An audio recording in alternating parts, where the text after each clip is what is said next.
This man scrubs his paralyzed wife every night, but today he had just put on the bath water. Suddenly his leg slipped and he fainted. The wife was desperate to see this, because the water from the tap was still flowing into the bathtub. The water was already above her neck. She was paralyzed, but she couldn't do anything about it. She realized that if she sat there and waited, she would soon drown. The desire to survive compels her to do something, so she puts her hopes on her right foot. She tried to hook out the drain valve at the bottom, but her paralyzed body is unable to do so. Undaunted, Laura tries again and again, and finally, she was able to do it. With all her might, she was able to pull the valve open with her foot, but it's only halfway open. The water was coming in faster than it was coming out. The water was about to reach her nose. Laura rushed to pull the valve with her foot. Unexpectedly, this is a mistake. Instead of pulling out the drain valve, and accidentally broke the chain on the top. Laura did not want to be drowned alive. She put her hopes on the shower at the bottom. She shifted all her strength to her left hand. She tried to move the position of the shower to control the water release switch, but it's too slow. The rising water level gradually eats away at her. Undeterred,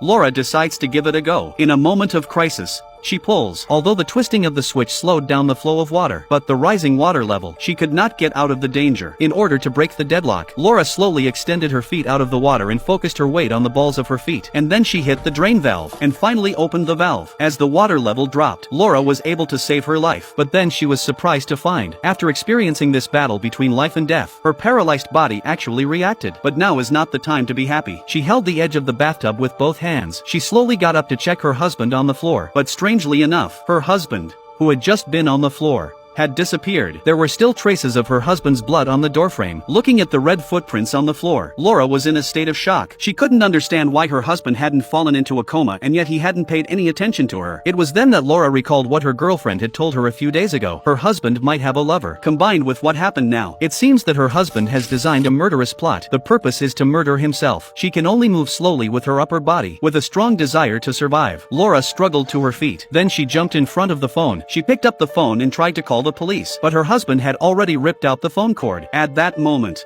a dark shadow suddenly appeared outside the door. She realized that it was probably her husband. Laura, who didn't want to be taken advantage of, immediately took a piece of glass to defend herself. She wanted to see what her husband was up to, but when she came outside, she realized the shadow was just a curtain blown by the wind, but she was still too scared to let her guard down. Then she slowly walked downstairs, holding the shard tightly. She was afraid that her husband would come out of nowhere and murder her.